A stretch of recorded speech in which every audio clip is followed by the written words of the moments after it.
It's the first Friday that I'm reviewing the manga that you voted for, and I'm very excited to talk about today's manga, though I hope I don't upset anybody with some of my thoughts, but it's time to dive in.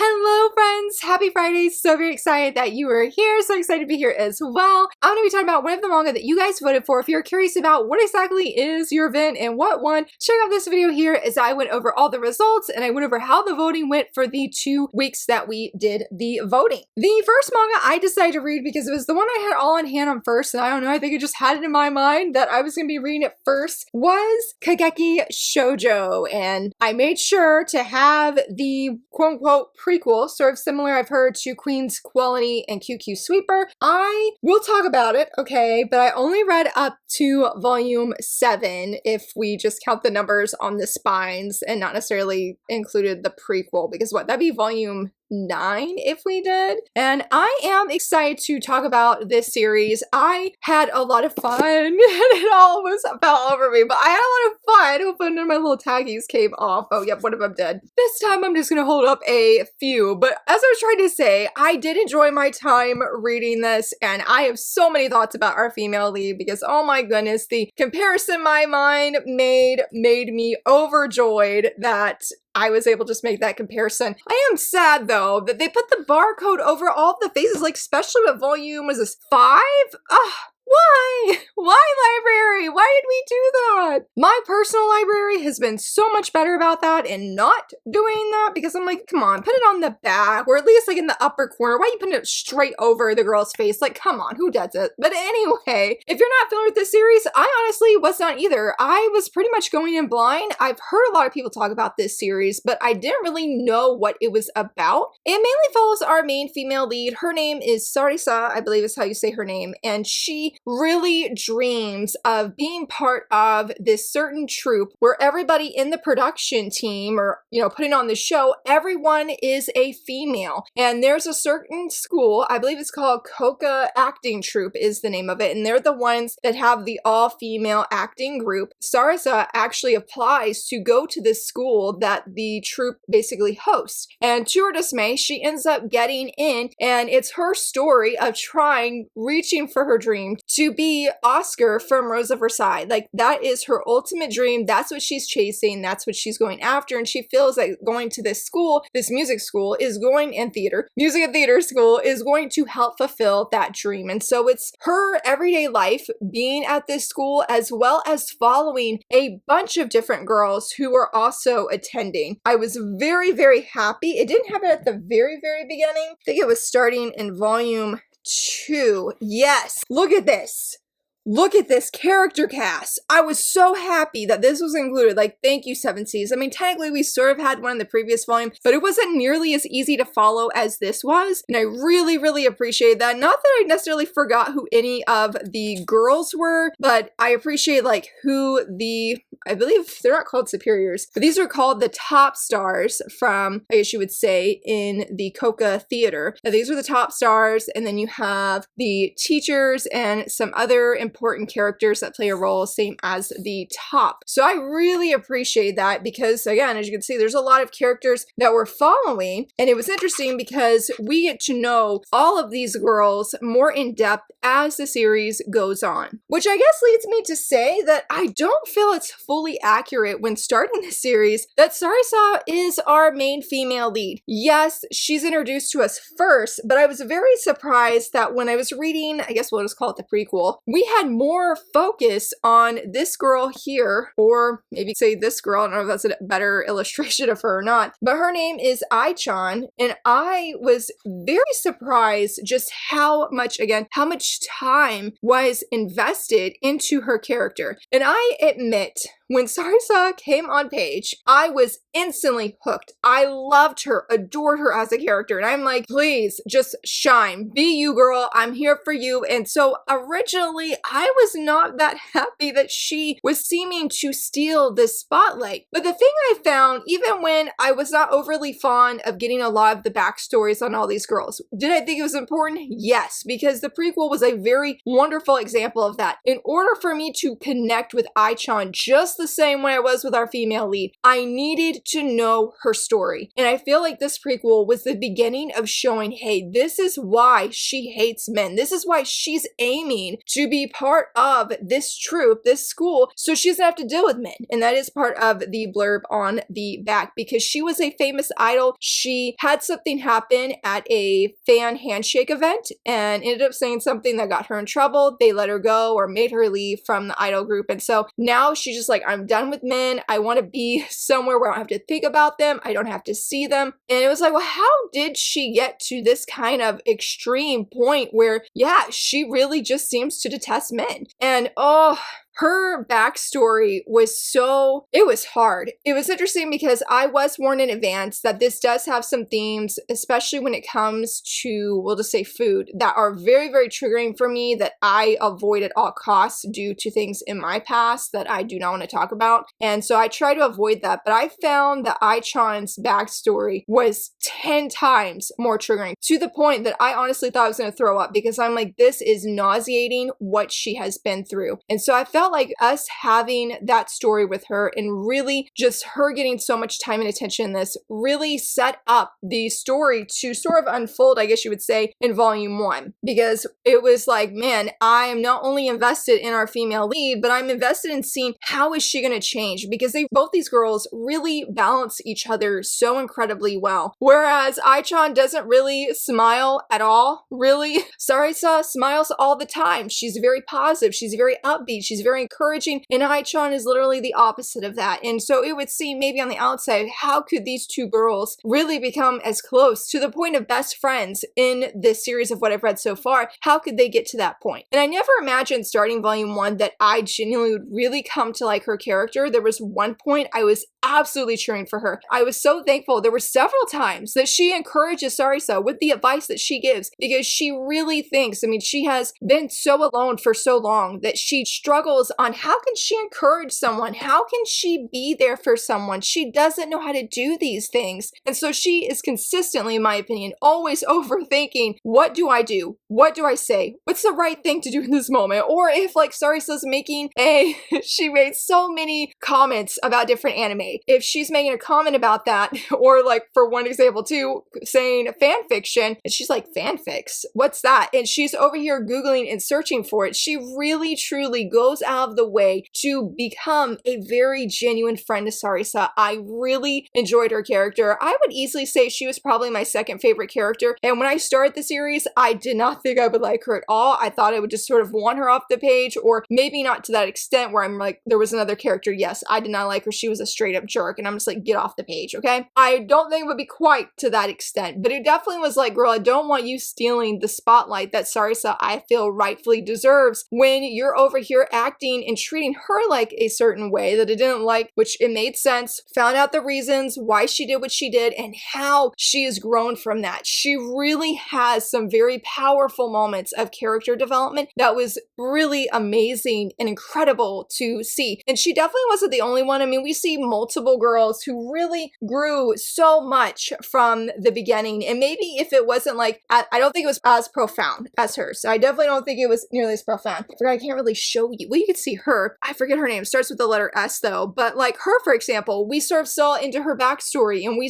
get to know her as an individual. And saying all this is such a great thing. I think that the mangaka did such an incredible job where when you're at this school, you're not just attached to our female lead or to Ai-chan. You're not just attached emotionally to these two girls. You get to see into all of the stories of these girls and what motivates them, what pushes them, what makes them feel afraid, who is their rival, why do they feel that that girl is their rival, and what can they do to sort of beat their rival, since, I mean, yes, they're friends, but also there are editions where they're trying trying to get certain roles and they have to compete against who becomes their rivals. It was very compelling in that sense of getting to know each and every one of these girls. Like there's some twins and how we see this is what their dreams are and what they long to do and what they want to be. Just all of them. They all grow in some kind of way. But I have to admit, that's also where I struggled with this series, and I decided to stop, at volume 7, because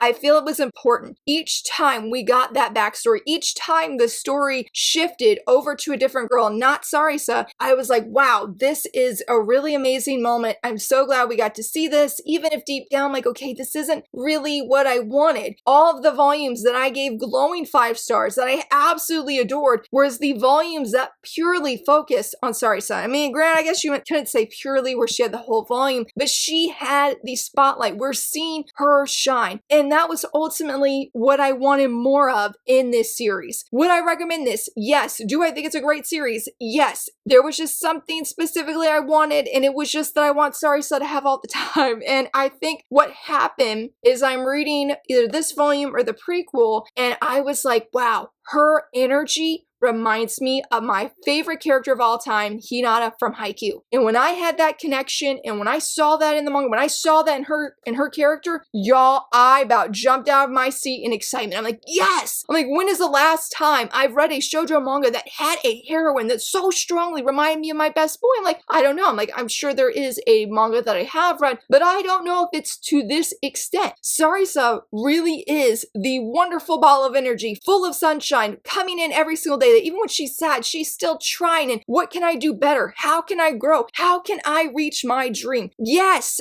I adore that about her character 100%. And it's the only reason I just struggled continuing this series, because I'm like, oh yes, she's got a time to shine. The next volume comes. I'm like, we're focusing on another girl. Like, I'm glad that I'm getting to know this girl, but she's not what I want. She's not what I want. And I feel so bad. I feel like that's a really unpopular opinion. And I was deeply worried when I came on here. I'm like, I would recommend this. I'm so glad I took the time to read this series, that you guys voted for it, because I've wanted to try it for such a long time. And just having a shoujo heroine like my best boy that reminds me of him really made my day. And I read so far along because I probably would have stopped sooner, but I'm like, Laura, I don't want to stop, and I'm missing out on the exact thing that I'm wanting the most. I'm like, maybe the next volume will have this deep focus on her, because hands down, my 2 favorite moments was the moment that Sarasa is in the sports festival with the superiors and with the top stars. Coolest moment, the way she was handling her nerves, the way that her senpai encouraged her. I loved it all. It was so good. It was wonderful. I fell on the edge of my seat. The way that she was able to recall Ai-chan's words and be able to use them in that moment to just help make that situation shine.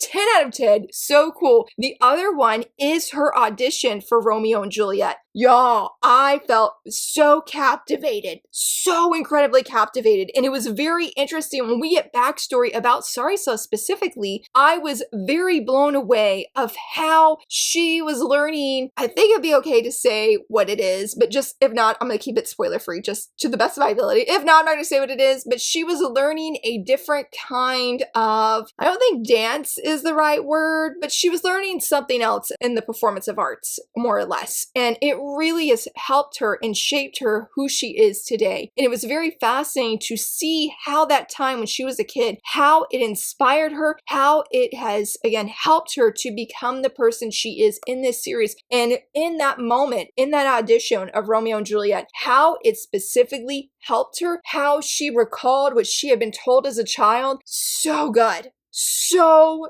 good. I would love to see more moments like that. I would love to see her shine. And then sometimes I feel like too that I would love to see questions answered, because when we see the results of that audition, her reaction was not what I expected. And I really wanted to know why she reacted that way. But then the next volume opened up with the backstory of another girl, and it was never addressed. And I feel like there's times where we see Sarasa not having her normal upbeat positive energy, where she just gets this look, and I'm not really sure what it is. I'm like, what is she thinking? If there was one thing I just wish more of outside of our best girl here shining more and having more spotlight, it was that. I would love to see those questions answered, and I don't know if maybe past what I read, it is later addressed. I'm not really sure, but I enjoyed her character so much. I mean, I wish I could just gush just as much as I did about Ai-chan, but I feel like Sarasa did not have the same kind of character development. Now, if we're talking about when she's actually performing, yes, I really loved how when it came to that audition and things, well, even before that, and how she is told she will never be a top star for a certain reason, and how she really thought about that. Yes, she's depressed. Yes, she is discouraged, but she really thought about what does it mean when people say they want you. They want you, the performer, not you who's mimicking somebody else, not you who is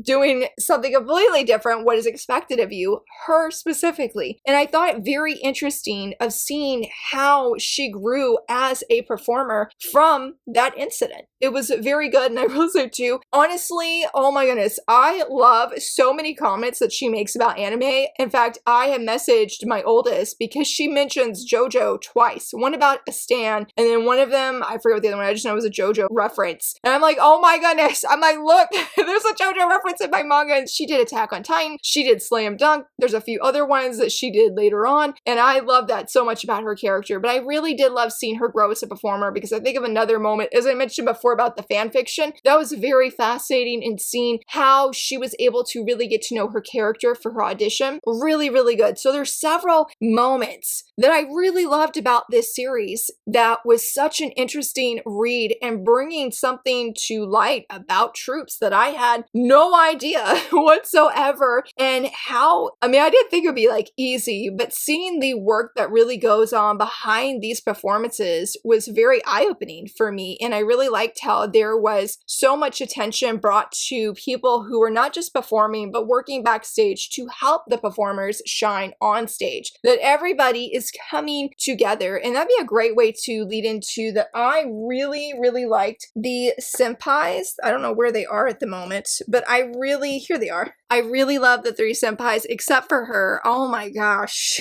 When she came on page, oh, she was such a jerk. I could not stand her. There was a short story about her, and I felt so bad because I had no interest in it. I'm like, girl, I'm sorry that happened to you, but I'm sorry you're making the decisions to act the way you are now. And the part of her story of how it had something happen really surprised me, and I felt more compassion for her character, and never, never, never expected that when I started this at all, when I first met her. I will easily say that I loved Risa Senpai. That was Sarisa's senpai that helped her. I forget, Big Sister, I think is what she nicknamed her. And I really loved her character because she seemed like she was going to be this bad, mean girl to her. She was not quite what I expected her to be. And I loved how she was able to encourage our best girl, how she was able to help her even if she was unsure. And I truly feel that there's nothing but great things in store for her. She was such an interesting, very fun character to follow, and I enjoyed the moments that we did have with her. Same as, again, with the other girls like this, she was the class rep for the first years. I enjoyed seeing her. I don't know if I had like a favorite, outside of like Ai-chan, I don't know if I had like a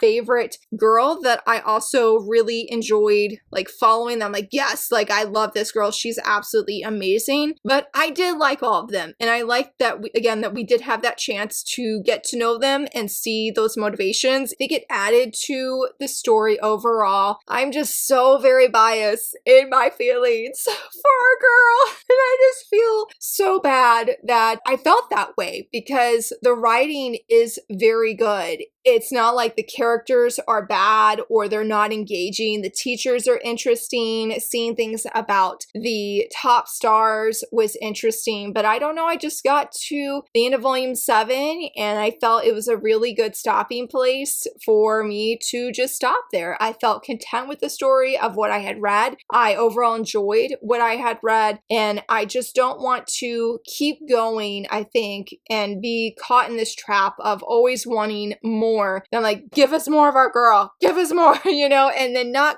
quite getting that. I did flip ahead through some of the volumes and I do feel like it's pretty even, where everybody's getting a time to shine, everybody's getting a moment where we get to connect with them emotionally. But I feel just at the end of the day, I'll still say Sarasa deserves to have the entire volume. She deserves to have each and every volume. So hopefully I was able to, you know, describe this series and show like, hey, it's engaging. If you want, especially an all-female cast, you don't want a romance. I mean, yes, there's sort of like a romance, like it's really on the back burner. Then this series for sure, I would say, is it. I mean, the covers are honestly one of my favorite parts too, but the way that these girls come together, of how you get to know them and see them all grow individually within this time that they're at this school and get to learn more about what goes on behind in acting and singing and dancing, was very interesting. And I'm just sorry to everybody who was like, Laura, I want you to read more, I want you to go further. I unfortunately am going to, like I said, to stop there. But do I regret reading this? Absolutely not. Absolutely not. I'm still definitely going to recommend it. And again, I'm very thankful that I was able to try it. Sarasa is becoming in the Best Girl Hall of Fame with her energy and her vibrancy and her love for what she's doing and her dedication to grow as an individual. Yes, she is going to be staying out in my mind for such a long time, and I will definitely always be thankful that I read this series, that you guys voted for it. I will be curious to see, you know, like, how does the series ultimately end? I know it's on hiatus. We are not caught up yet. No, I think we might be caught up in English, but it's just on hiatus. And I really hope that she fulfills her dream of being an Oscar. I really ultimately hope so, and would definitely love to know, have you tried this series? Which of the girls was your favorite? If you haven't read it before, what do you think about it? Does it sound interesting to you? Let me know down below. And if you enjoyed this video, please give it a thumbs up and subscribe. And thank you so much for watching. Bye!